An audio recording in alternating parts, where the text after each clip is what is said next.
党和人民风雨同舟，生死与共，始终保持血肉联系，是党战胜一切困难和风险的根本保证。正所谓，得众则得国，失众则失国。 That message was first recorded in the Book of Rise, written more than 2,000 years ago. People-centric thinking has a long history in China, and it is one of the most important political ideals in Chinese culture.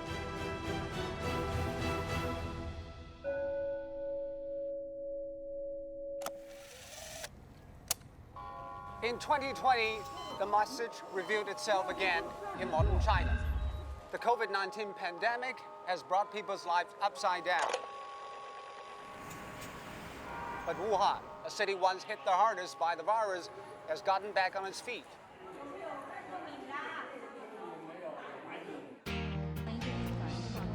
What have the Chinese done right, and how it is connected to their view on people and their well-being?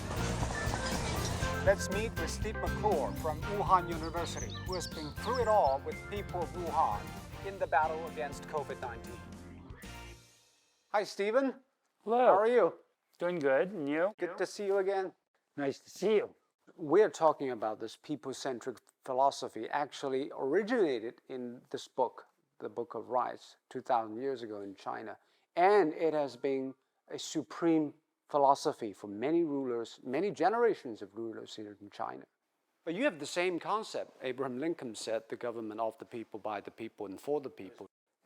Of the people, for the by the people, and for the people. It was which people he was talking about.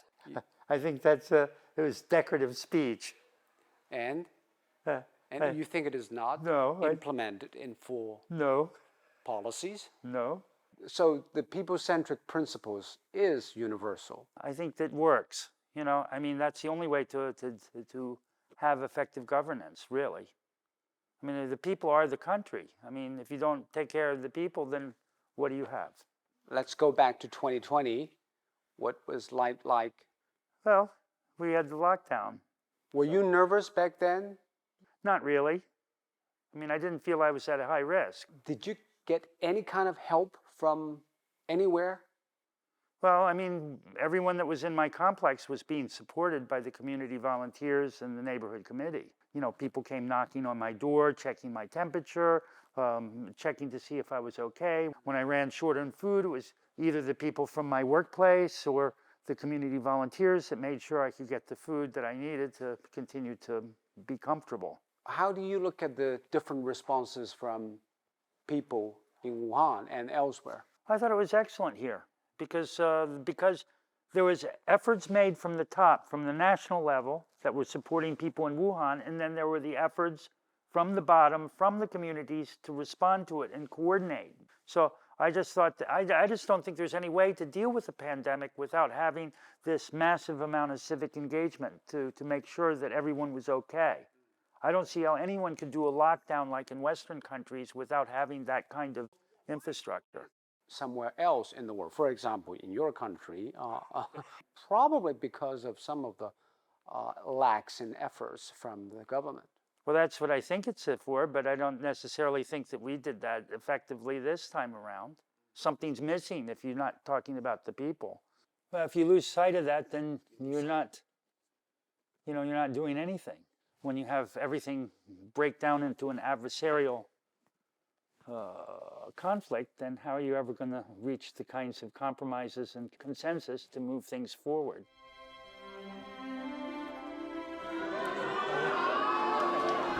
你们好，这个都是送到家里去。对对对对对对。 This is a mid-sized community in Wuhan. What is it like 1 year after COVID?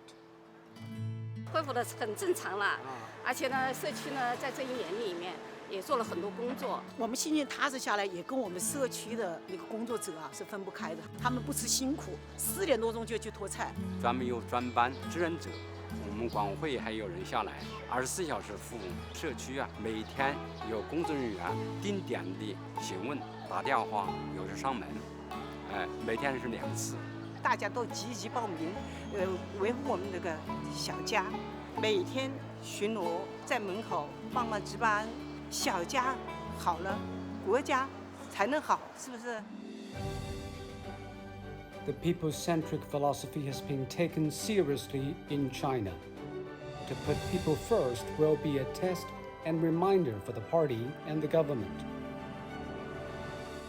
全党同志要把人民放在心中最高位置，坚持全心全意为人民服务的根本宗旨，实现好、维护好、发展好最广大人民根本利益。